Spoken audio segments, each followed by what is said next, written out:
Friends, welcome back to APJ Challenge YouTube channel. ఈ video Tata IPL season 19 2026 match number 23 Royal Challengers Bengaluru versus Lucknow Super Giants మధ్య అద్భుతమైన పోరాట match అయితే జరిగింది. దీనికి సంబంధించి రాయల్ ఛాలెంజర్స్ బెంగళూరు అన్ని విభాగాల్లో ఆధిపత్యం చూపించి లక్నో సూపర్ జైంట్స్ ని ఓడించారు. ఈ మ్యాచ్ ఎలా జరిగింది ఓవర్ టు ఓవర్ వివరించుకునే ప్రయత్నం చేద్దాము.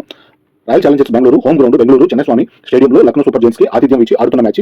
రాయల్ ఛాలెంజర్స్ బెంగళూరుకి లక్నో సూపర్ జైంట్స్ కి ఇద్దరికి కూడా రెండు టీములకి ఈ సీజన్ లో 5వ మ్యాచ్. ఈ మ్యాచ్ పాయింట్ల పట్టికలో 3వ స్థానంలో ఆర్సీబీ, అలాగే ఎల్ఎస్జీ 7వ స్థానంలో ఉన్నారు. ఎవరి స్థానం మెరుగుపడుతుంది, ఎవరిది గెలుపు అనేది ఈ మ్యాచ్ ద్వారా తెలియనుంది. Royal Challengers Bengaluru captain Rajat Patidar, Lucknow Super Giants captain Rishabh Pant తన టీంలతో సిద్ధంగా ఉన్నారు. రాయల్ ఛాలెంజర్స్ బెంగళూరు ప్లేయింగ్ లో ఒక మార్క్ తోటి లక్నో సూపర్ జైంట్స్ ప్లేయింగ్ లో మార్కులు ఏమి చేయకుండా ఈ మ్యాచ్ లోకి అయితే వచ్చారు. రాయల్ ఛాలెంజర్స్ బెంగళూరు టాస్ గెలిచి బౌలింగ్ ఎంచుకున్నారు. Lucknow Super Giants batting openers గా క్రీజ్ లోకి మిచెల్ మార్ష్, ఎడెన్ మార్కరము ఇద్దరు రైట్ హ్యాండ్ బ్యాటర్స్ క్రీజ్ లో రావడం జరిగింది. రాయల్ ఛాలెంజర్స్ బెంగళూరు మొదటి over bowling Bhuvneshwar right hand fast bowler మొదటి ఓవర్ పూర్తయ్యేటప్పటికి 9 రన్స్, రెండో ఓవర్ బౌలింగ్ యాజిల్వుడ్ రెండో over right hand fast bowler రెండో ఓవర్ పూర్తయ్యేటప్పటికి 14 రన్స్, మూడో ఓవర్ బౌలింగ్ భువనేశ్వర్ మూడో ఓవర్ పూర్తయ్యేటప్పటికి 22 రన్స్, నాలుగో over bowling Rasikh right hand fast bowler Markram 12 runs వరకు చేయగలిగి 8 బాల్స్ కి పడికల్ క్యాచ్ పట్టుగా అవుతారు. ఈ విధంగా మొదటి వికెట్ ను లక్నో సూపర్ జైంట్స్ కోల్పోవడం జరిగింది. క్రీజ్ లోకి Rishabh Pant left hand batter captain crease లోకి వచ్చారు. ఇక్కడికి 4 ఓవర్లు పూర్తయ్యేటప్పటికి 32 రన్స్ చేయగలిగి ఒక వికెట్ కోల్పోవడం జరిగింది. 5వ over bowling Hazlewood Rishabh Pant చేతికి హ్యాజిల్వుడ్ వేసిన బాల్ బలంగా తాకడం వల్ల రిటైర్డ్ హార్డ్ గా వెళ్లాల్సి వచ్చింది, చేయి బాగా నొప్పి చేయడం వల్ల. ఈ విధంగా 3 బాల్స్ ఆడి రన్స్ ఏం చేయకుండానే రిటైర్డ్ హార్డ్ గా బయటకు వెళ్ళడం జరిగింది Rishabh Pant captain. Lucknow Super Giants crease లోకి నికోలస్ పూరన్ వైస్ కెప్టెన్ రావడం జరిగింది. లెఫ్ట్ హ్యాండ్ బ్యాటర్ 5 ఓవర్లు పూర్తయ్యేటప్పటికి 33 రన్స్ ఒక వికెట్. 6వ ఓవర్ బౌలింగ్ రసిక్ 6 ఓవర్లు పూర్తయ్యేటప్పటికి 35 రన్స్ ఒక వికెట్. ఇక్కడికి పవర్ ప్లే పూర్తయింది. రన్ రేటు కేవలం 6కు దగ్గరగా మాత్రమే ఉంది. ఈ విధంగా ముఖ్యమైన మొదటి మార్కరం వికెట్ ను అలాగే రిషబ్ పంత్ రిటైర్డ్ హార్డ్ గా వెళ్ళడం లక్నో సూపర్ జైంట్స్ కి మైనస్ పాయింట్ చెప్పుకోవచ్చు. 7వ ఓవర్ బౌలింగ్ హ్యాజిల్వుడ్ బాల్ ద్వారా నికోలస్ పూరన్ కూడా ఎక్కువసేపు క్రీజ్ లో నిలబడలేక ఒక రన్ మాత్రం చేసి 7 బాల్స్ ఆడి క్లీన్ బౌల్డ్ గా వెళ్ళాల్సి వచ్చింది. క్రీజ్ లోకి ఆయుష్ బడోని రైట్ హ్యాండ్ బ్యాటర్ వచ్చారు. 17 బాల్స్ తర్వాత బడోని బ్యాట్ నుండి బౌండరీ లభించింది. 17 బాల్స్ మధ్యలో బౌండరీ రాలేదు. దాదాపు వికెట్లు పడుతూ ఉండడం కావచ్చు, లేదంటే కొత్త బ్యాటర్ వచ్చి బ్యాట్ క్రీజ్ లో నిలబడడానికి సమయం తీసుకోవడం వల్ల కావచ్చు, ఇలా బౌండరీలు అయితే తగ్గిపోయాయి. బడోని వచ్చిన వెంటనే బ్యాట్ నుండి బౌండరీ అయితే లభించింది. 7 ఓవర్లు పూర్తయ్యేటప్పటికి 40 రన్స్ 2 వికెట్లు. 8వ over bowling Krunal Pandya left hand spin bowler 8 ఓవర్లు పూర్తయ్యేటప్పటికి 50 రన్స్ 2 వికెట్లు. 9వ over bowling Suyash right hand spin bowler 9 ఓవర్లు పూర్తయ్యేటప్పటికి 63 రన్స్ 2 వికెట్లు. స్ట్రాటజిక్ టైం అవుట్ తీసుకున్నారు. 10వ over bowling Krunal Pandya Mitchell Marsh కూడా 40 రన్స్ వరకు చేయగలిగి 32 బాల్స్ కి క్లీన్ బౌల్డ్ గా అవుట్ అవడం జరిగింది. మిచెల్ మార్ష్ అద్భుతంగా క్రీజ్ లో సెట్ అయ్యి బ్యాటింగ్ చేస్తున్న సమయంలో 40 రన్స్ వద్ద 32 బాల్స్ అవుట్ అవడం జరిగింది క్లీన్ బౌల్డ్ గా. క్రీజ్ లోకి Abdul Samad right hand batter రావడం జరిగింది. 10 ఓవర్లు పూర్తయ్యేటప్పటికి 71 రన్స్ 3 వికెట్లు. ఇక్కడ సగం ఇన్నింగ్స్ పూర్తయింది. రన్ రేటు 7.1 గా ఉంది. 11వ ఓవర్ బౌలింగ్ సుయాసు 11 ఓవర్ పూర్తయ్యేటప్పటికి 83 రన్స్ 3 వికెట్లు. 12వ over bowling Krunal Pandya bowl ద్వారా అబ్దుల్ సమద్ కూడా రన్స్ ఏమీ చేయకుండానే కేవలం 2 బాల్స్ మాత్రం ఆడి పట్టిదా క్యాచ్ పట్టుగా అవుట్ అయ్యారు. క్రీజ్ లోకి Mukul Choudhary right hand batter వచ్చారు. 12 ఓవర్లు పూర్తయ్యేటప్పటికి 90 రన్స్ 4 వికెట్లు. 13వ ఓవర్ బౌలింగ్ సుయాసు 13 ఓవర్లు పూర్తయ్యేటప్పటికి 95 రన్స్ 4 వికెట్లు. 14వ ఓవర్ బౌలింగ్ కృణాల్ పాండ్యా 14 ఓవర్లు పూర్తయ్యేటప్పటికి 102 రన్స్ 4 వికెట్లు. 15వ ఓవర్ బౌలింగ్ సుయాసు 15 ఓవర్లు పూర్తయ్యేటప్పటికి 112 రన్స్ 4 వికెట్లు. స్ట్రాటజిక్ టైం అవుట్ తీసుకున్నారు. 16వ ఓవర్ బౌలింగ్ రసిక్ ఆయుష్ బడోని 38 రన్స్ వరకు చేయగలిగి 24 బాల్స్ కి కీపర్ జితేష్ క్యాచ్ పట్టుగా అవుట్ అయ్యారు. ఈ విధంగా ఆయుష్ బడోని కూడా మంచి ఫామ్ లో బ్యాటింగ్ చేస్తున్న సమయంలో ఆయుష్ బడోని వికెట్ కూడా కోల్పోవడం జరిగింది. క్రీజ్ లోకి రిషబ్ పంత్ గాయం కారణంగా రిటైర్డ్ హార్ట్ గా బయటకు వెళ్లి చేతికి కట్టుకట్టించుకొని మళ్ళీ క్రీజ్ లోకి రావడం జరిగింది. 16 ఓవర్లు పూర్తయ్యేటప్పటికి 118 రన్స్ 5 వికెట్లు. 17వ ఓవర్ బౌలింగ్ భువనేశ్వర్ రిషబ్ పంత్ కూడా ఎక్కువసేపు క్రీజ్ లో నిలబడలేక ఒక రన్ మాత్రం చేసి 6 బాల్స్ ఆడి ఫీల్ సాల్ట్ క్యాచ్ పట్టుగా అవుట్ అయ్యారు. క్రీజ్ లోకి జార్జి లిండే ఇంపాక్ట్ ప్లేయర్ గా క్రీజ్ లోకి రావడం జరిగింది. లెఫ్ట్ హ్యాండ్ బ్యాటర్ 17 ఓవర్లు పూర్తయ్యేటప్పటికి 124 రన్స్ 6 వికెట్లను కోల్పోవడం జరిగింది. 18వ ఓవర్ బౌలింగ్ హ్యాజిల్వుడ్ 18 ఓవర్లు పూర్తయ్యేటప్పటికి 135 రన్స్ 6 వికెట్లు. 19వ over bowling Bhuvneshwar George Linde 7 runs మాత్రమే చేయగలిగి 7 బాల్స్ ఆడి టీమ్ డేవిడ్ క్యాచ్ పట్టుగా అవుట్ అయ్యారు. ఈ విధంగా George Linde India impact player కూడా వెంటనే వెందరగాల్సి వచ్చింది. క్రీజ్ లోకి Mohammed Shami right hand batter వచ్చిన వెంటనే రన్స్ ఏమి చేయకుండానే కేవలం ఒక బాల్ మాత్రమే ఆడి క్లీన్ బౌల్డ్ గా వెందరగాల్సి వచ్చింది. ఈ విధంగా హ్యాజిల్వుడ్ అద్భుతమైన బౌలింగ్ చేశారని చెప్పవచ్చు. హ్యాజిల్వుడ్ బౌలింగ్ లో ఎక్కువ డాట్ బాల్స్ వేయడం జరిగింది. అలాగే భువనేశ్వర్ కుమార్ కూడా ఇప్పటివరకు వేసిన బౌలింగ్ ద్వారా 3 వికెట్లను తీయడం జరిగింది. అద్భుతమైన బౌలింగ్ తోటి ఆర్సీబీకి సంబంధించి బౌలర్లందరూ కూడా అద్భుతమైన బౌలింగ్ చేసి ఎల్ఎస్జీ బ్యాటర్ ని కట్టడి చేశారని చెప్పుకోవాలి. మహమ్మద్ షమి అవుట్ అయిన వెంటనే క్రీజ్ లోకి Avesh Khan right hand batter 19 ఓవర్లు పూర్తయ్యేటప్పటికి 139 రన్స్ 8 వికెట్లు. 20 ఓవర్ బౌల్ చేయడానికి రసిక్ వచ్చారు. ముకుల్ చౌదరి కూడా 39 రన్స్ వరకు చేయగలిగి 28 బాల్స్ కి క్లీన్ బౌల్డ్ గా అవుట్ అయ్యారు. రసిక్ బౌలింగ్ లో క్రీజ్ లోకి ఆఖరి బ్యాటర్ దివ్యేష్ రైట్ హ్యాండ్ బ్యాటర్ రావడం జరిగింది. ఇన్నింగ్స్ పూర్తవడానికి ఆఖరి 4 బాల్స్ మాత్రమే మిగిలి ఉన్నాయి. అవేష్ ఖాన్ తన ఇన్నింగ్స్ లోనే ఆఖరి బాల్ కి క్లీన్ బౌల్డ్ గా అవుట్ అవడం జరిగింది. ఒక రన్ మాత్రం చేసి 2 బాల్స్ కి ఆల్ అవుట్ గా అయ్యారు. దాదాపు ఎల్ఎస్జీ బ్యాటర్స్ ఎవరు కూడా ఎక్కువ క్రీజ్ లో నిలదొక్కోలేదని చెప్పుకోవాలి.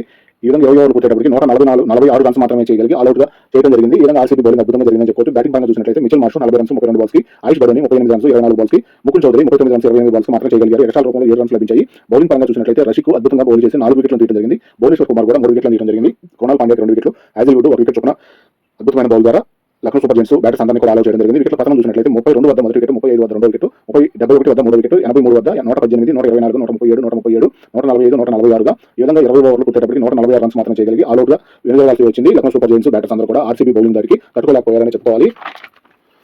బౌలింగ్ పరంగా బౌల్ చేసిన ప్రతి బౌలర్ కూడా లక్నో సూపర్ జైంట్స్ బ్యాటర్స్ ని కట్టడి చేయగలిగారని చెప్పుకోవాలి. రాయల్ ఛాలెంజర్స్ బెంగళూరు టార్గెట్ 147 చాలా చిన్నదని చెప్పుకోవాలి. టార్గెట్ పరంగా ఆర్సీబీ బ్యాటర్స్ ఉన్న ఫామ్ కి చాలా చిన్న టార్గెట్ చాలా ఈజీగా చేస్తారన్నట్లుగా అనిపించింది. లక్నో సూపర్ జైంట్స్ బౌలర్స్ ఏం చేస్తారో చూద్దాము. ఆర్సీబీ టార్గెట్ 147 చేయాలని ఓపెనర్స్ క్రీజ్ లోకి feel salt, Virat Kohli impact player గా వచ్చారు. మొదటిసారి విరాట్ కోహ్లీ ఇంపాక్ట్ ప్లేయర్ గా ఈ సీజన్ లో ఎప్పుడు ఇంపాక్ట్ ప్లేయర్ గా రాలేదు. మొదటిసారి ఇంపాక్ట్ ప్లేయర్ గా రావడం జరిగింది. ముందు ఆడిన ముంబై మ్యాచ్ లో గాయం కారణంగా ఫీల్డ్ లోకి రాకుండా ఫీల్డింగ్ కూడా చేయలేదు ముందు ముంబైతో ఆడిన మ్యాచ్ లో. అలాగే ఇప్పుడు జరిగిన మ్యాచ్ లో కూడా మొదటి బౌలింగ్ చేసే అవకాశం ఫీల్డింగ్ సమయంలో కూడా క్రీజ్ లోకి రాలేదు. ఇప్పుడు ప్రస్తుతము బ్యాటింగ్ చేయడానికి మాత్రం విరాట్ కోహ్లీ రావడం జరిగింది. ఇంపాక్ట్ ప్లేయర్ ఓపెనర్ గా రావడం జరిగింది. ఈ విధంగా ఇద్దరు రైట్ హ్యాండ్ బ్యాటర్స్ క్రీజ్లోకి వచ్చారు లక్నో సూపర్ జైంట్స్ మొదటి over bowling Mohammed Shami right hand fast bowler captain Rishabh Pant keeping చేయడం లేదు, చేతికి గాయం కారణంగా ఫీల్డింగ్ లో కూడా ఎక్కడ కనిపించలేదు, దాదాపు గ్రౌండ్ బయటే డకౌట్లో కూర్చోవడం జరిగింది. ఈ విధంగా కీపింగ్ ముకుల్ చౌదరి చేస్తున్నారు. చిన్నస్వామి స్టేడియం మొత్తం ఫ్యాన్స్ తోటి ఎర్ర సముద్రంలో ఎర్రటి జెర్సీలు ఎర్రటి జెండాలతో ఆర్సీబీ అని మ్యాచ్ మొదలైన దగ్గర నుంచి ఫ్యాన్స్ అందరూ సపోర్టర్స్ అందరూ ఎక్కువగా అరవడం జరిగింది. ఎటువైపు నుండి చూసినా కూడా ఈ గోళ వినిపిస్తూనే ఉంది. హోమ్ గ్రౌండ్ సౌండ్ కి షోర్ మీటర్లో 120 నుంచి 126 వరకు డెసిబెల్స్ గా చూపిస్తూనే ఉంది. అంత గోలగోలగా చేస్తున్నారు ఆర్సీబీ ఫ్యాన్స్. ఆర్సీబీ మరియు లక్నో సూపర్ జైంట్స్ ఇద్దరు జెర్సీలు కూడా ఎరుపు రంగులోనే ఉంటాయి కాబట్టి గ్రౌండ్ మొత్తం ఎరుపు సముద్రంలో కనిపిస్తూ ఉంది. మొదటి ఓవర్ పూర్తయ్యేటప్పటికి మహమ్మద్ షమి బాల్ ద్వారా 6 రన్స్ మాత్రం చేయగలిగారు ఆర్సీబీ బ్యాటర్స్. రెండో over bowling Prince Yadav right hand fast bowler feel salt 7 runs మాత్రమే చేయగలిగి క్లీన్ బౌల్డ్ గా ఎదగాల్సి వచ్చింది. ఈ విధంగా మొదటి వికెట్ కోల్పోయారు ఆర్సీబీ. క్రీజ్లోకి Devdutt Padikkal left hand batter వచ్చారు. 2 ఓవర్లు పూర్తయ్యేటప్పటికి 13 runs 1 wicket. 3 over bowling Mohammed Shami 3 ఓవర్లు పూర్తయ్యేటప్పటికి 28 runs 1 wicket. 4 over bowling Prince Yadav 4 ఓవర్లు పూర్తయ్యేటప్పటికి 45 runs 1 wicket. 5 over bowling Digvesh Rathi right hand spin bowler 5 ఓవర్లు పూర్తయ్యేటప్పటికి 55 runs 1 wicket. 6 over bowling Avesh Khan Kohli Padikkal పరుగుల భాగస్వామి 50 రన్స్ 20 బాల్స్ అద్భుతమైన భాగస్వామ్యం అయితే కుదిరింది. మొదటి వికెట్ ఫిక్స్ అవుట్ వెంటనే అవుట్ అయిపోయినా కూడా కోహ్లీ పడికల్ ఇద్దరు కూడా క్రీజ్లో నిలబడి భాగస్వామి 50 రన్స్ అయితే చేశారు. 6 ఓవర్లు పూర్తయ్యేటప్పటికి 60 రన్స్ 1 వికెట్. పవర్ ప్లే పూర్తయింది. స్ట్రాటజీ టైం అవుట్ తీసుకున్నారు. రన్అట్ ఇక్కడికి 10గా ఉంది. త్వరగానే టార్గెట్ ఛేదించే విధంగా ప్రయత్నం చేస్తున్నారని ఆర్సీబీ బ్యాటర్ ద్వారా అర్థమవుతుంది. 7 ఓవర్ బౌలింగ్ దిగ్వేష్ రాఠీ 7 ఓవర్లు పూర్తయ్యేటప్పటికి 65 runs 1 wicket. 8 over bowling Avesh Khan Devdutt Padikkal 10 runs మాత్రం చేయగలిగి 11 బాల్స్ కి హిమ్మత్ సబ్ స్టూడియో వచ్చిన ప్లేయర్ ద్వారా ఫీల్డింగ్ లో హిమ్మత్ క్యాచ్ పట్టగా అవుట్ అవడం జరిగింది. క్రీజ్లోకి captain Rajat Patidar right hand batter క్రీజ్లో రావడం జరిగింది. రిషబ్ పంత్ గ్రౌండ్ లో లేరు. కెప్టెన్ గా నికోలస్ పూరన్ వైస్ కెప్టెన్ గా ప్రస్తుతానికి స్టాండింగ్ కెప్టెన్ గా చేస్తున్నారు. నికోలస్ పూరన్ కెప్టెన్సీలో మ్యాచ్ అయితే కొనసాగుతుంది. లక్నో సూపర్ జైంట్స్ ఫీల్డింగ్ అయితే కొనసాగుతుంది. 8 ఓవర్ పూర్తయ్యేటప్పటికి 65 రన్స్ 2 వికెట్లు. 9 over bowling Mohammed Shami 25 balls తర్వాత బౌండరీ వచ్చింది. కొంతవరకు ఇక్కడ వికెట్లు పడిపోతున్న కారణం చేత కొంతవరకు కోహ్లీ క్రీజ్ లో ఉన్నా కూడా నిదానంగా బ్యాటింగ్ అయితే చేస్తున్నారు. సుమారు 25 బాల్స్ వరకు బౌండరీ రాకుండా కొంతవరకు Lucknow Super Giants bowlers RCB batters ని కంట్రోల్ చేశారని చెప్పుకోవాలి. 9 ఓవర్లు పూర్తయ్యేటప్పటికి 81 రన్స్ 2 వికెట్లు. 10 over bowling George Linde left hand spin bowler ఇక్కడికి 66 బాల్స్ కి 66 రన్స్ కావాలి. ఒక బాల్ కి 1 రన్ చేసినా కూడా టార్గెట్ ఈజీగా చేసే విధంగా ఆర్సీబీ గెలుపు అయితే ఖాయమైపోయినట్లు కనిపిస్తుంది. 10 ఓవర్లు పూర్తయ్యేటప్పటికి 86 రన్స్ 2 వికెట్లు. ఇక్కడికి సగం ఇన్నింగ్స్ పూర్తయింది. రన్ రేటు 8.6 గా ఉంది. 11వ ఓవర్ బౌలింగ్ అవేష్ ఖాన్ విరాట్ కోహ్లీ కూడా 49 రన్స్ వరకు చేయగలిగి 34 బాల్స్ కి అర్ధ సెంచరీకి 1 రన్ దూరంలో ఉండగా భారీ షాట్ కి ప్రయత్నించి standing captain Nicholas Pooran catch పట్టగా అవుట్ అయ్యారు. క్రీజ్లోకి Jitesh Sharma right hand batter వచ్చారు. 11 ఓవర్లు పూర్తయ్యేటప్పటికి 92 రన్స్ 3 వికెట్లు. 12 ఓవర్ బౌలింగ్ దిగ్వేష్ రాఠీ 12 ఓవర్లు పూర్తయ్యేటప్పటికి 115 రన్స్ 3 వికెట్లు. 13 ఓవర్ బౌలింగ్ ప్రిన్స్ యాదవ్ రజిత్ పటిదార్ కెప్టెన్సీలో 27 రన్స్ మాత్రమే చేయగలిగి కెప్టెన్సీ ఇన్నింగ్స్ ఆడుతూ ఉన్న సమయంలో 20 రన్స్ వరకు చేయగలిగి 13 బాల్స్ కి దిగ్వేష్ రాఠీ క్యాచ్ పట్టగా రజిత్ పటిదార్ కూడా అవుట్ అవడం జరిగింది. క్రీజ్లోకి Tim David right hand batter వచ్చారు. జితేష్ శర్మ 23 రన్స్ వరకు చేయగలిగి 9 బాల్స్ కి జితేష్ శర్మ కూడా అద్భుతమైన హిట్ బ్యాట్ చేస్తున్న సమయంలో కీపర్ ముకుల్ చౌదరి క్యాచ్ పట్టగా అవుట్ అయ్యారు. ఈ విధంగా కొంతవరకు Lucknow Super Giants bowlers RCB batters ని అవుట్ చేసే విధంగా అలాగే రన్స్ కట్ చేసే విధంగా కొంతవరకు ప్రయత్నం చేస్తున్నారని చెప్పుకోవాలి. క్రీజ్లోకి Romario Shepherd right hand batter వచ్చారు. 13 ఓవర్లు పూర్తయ్యేటప్పటికి 123 రన్స్ చేయగలిగి 5 వికెట్లను కోల్పోవడం జరిగింది RCB batters. 14 over bowling Digvesh Rathee ఇక్కడికి 42 బాల్స్ మిగిలి ఉన్నాయి. 24 రన్స్ మాత్రమే కావాలి. టార్గెట్ దాదాపు చాలా సులభంగా మారిపోయింది. ఆర్సీబీ గెలుపు కోసం చాలా దగ్గరగా ఉన్నారని చెప్పుకోవాలి. చాలా ఈజీగా టార్గెట్ చేయడానికి దగ్గరగా కనిపిస్తుంది. 14 ఓవర్ పూర్తయ్యేటప్పటికి 136 రన్స్ 5 వికెట్లు. 15 ఓవర్ బౌలింగ్ అవేష్ ఖాన్ ఇక్కడికి 36 బాల్స్ కి 11 రన్స్ మాత్రమే కావాలి. కేవలం ఆర్సీబీకి గెలుపు కోసం చాలా సునాయాసంగా చేసేటట్లుగా కనిపిస్తుంది. 15 ఓవర్లు పూర్తయ్యేటప్పటికి 145 రన్స్ 5 వికెట్లను కోల్పోయి ఆర్సీబీ గెలుపు కోసం కేవలం 2 రన్స్ మాత్రం చేస్తే సరిపోతుంది. 16 ఓవర్ బౌలింగ్ మొదటి బాల్ కి టీమ్ డేవిడ్ బ్యాట్ నుంచి విన్నింగ్ షాట్ బౌండరీగా లభించింది. ఈ విధంగా 15.1 ఓవర్లలో 149 టార్గెట్ అయితే ఛేదించారు. 5 వికెట్లను కోల్పోయి ఆర్సీబీ బ్యాటింగ్ చాలా అద్భుతంగా కొనసాగిందని చెప్పుకోవాలి. ఈ విధంగా 5 వికెట్ల తేడాతోటి ఆర్సీబీ హోమ్ క్రౌడ్ ముందు మంచి విజయాన్ని అయితే సొంతం చేసుకున్నారు. హోమ్ క్రౌడ్ లోని ఫ్యాన్స్ అందరూ కూడా ఆర్సీబీ ఫ్యాన్స్ అందరూ కూడా ఎంజాయ్ చేస్తున్నారని విజయాన్ని సొంతం చేసుకుంటారు. అందరూ ఆనందంగా సంబరాలు అయితే చేసుకుంటూ ఉన్నారు. పాయింట్ల పట్టికలో చూసినట్లయితే 8 పాయింట్లు సాధించి ఇప్పటికీ రన్ రేటు మెరుగుదలతోటి రాజస్థాన్ రాయల్స్ కంటే కూడా మొదటి స్థానంలో కూడా ఇప్పుడు ఆర్సీబీ చేరడం జరిగింది. రాజస్థాన్ రాయల్స్ ప్రస్తుతానికి 2వ స్థానానికి ఫలితంగా అయ్యారు. ఆర్సీబీ అద్భుతంగా డిఫెండింగ్ ఛాంపియన్స్ గా ఈ సీజన్ మొదలుపెట్టి మళ్ళీ మొదటి స్థానాన్ని ప్రస్తుతానికి కైవసం చేసుకోవడం జరిగింది. ఈ విధంగా పాయింట్ పట్టికలో టాప్ లో చేరారు. బ్యాటింగ్ పరంగా చూసినట్లయితే విరాట్ కోహ్లీ 69 రన్స్ 34 బాల్స్ కి, రజిత్ పటిదార్ 27 రన్స్ 13 బాల్స్ కి, జితేష్ శర్మ 23 రన్స్ 9 బాల్స్ కి ఈ విధంగా చేయగలిగారు. ఎక్స్ట్రా రూపంలో 5 రన్స్ అయితే లభించాయి. బౌలింగ్ పరంగా చూసినట్లయితే ప్రిన్స్ యాదవ్ 3 వికెట్లు తీయడం జరిగింది. అవేష్ ఖాన్ 2 వికెట్లు చొప్పున ఈ విధంగా అద్భుతమైన బౌలింగ్ కూడా కొనసాగిందని చెప్పుకోవాలి. లక్నో సూపర్ జైంట్స్ బౌలింగ్ పరంగా పతనం గురించి చూసినట్లయితే వికెట్లు కోల్పోయిన విధానం 9 రన్స్ వద్ద మొదటి వికెట్ కోల్పోయారు. 66 రన్స్ వద్ద 86, 121, 122గా వికెట్లను కోల్పోయి 15.1 ఓవర్లలో 149 టార్గెట్ అయితే ఛేదించారు. ఈ విధంగా 5 వికెట్లను మాత్రమే కోల్పోయి 5 వికెట్ల తేడాతో ఆర్సీబీ ఘన విజయం సాధించిందని చెప్పుకోవాలి. ఈ సీజన్లో ప్రస్తుతం ఎక్కువగా రన్స్ చేసిన విరాట్ కోహ్లీ 228 రన్స్ ఇప్పుడు ప్రస్తుతానికి చేసి ఆరెంజ్ క్యాప్ను సొంతం చేసుకోవడం జరిగింది. ఆర్సీబీ పాయింట్లలో 1వ స్థానంలోకి చేరగా లక్నో సూపర్ జైంట్స్ 7వ స్థానంలోనే కొనసాగుతూ ఉన్నారు.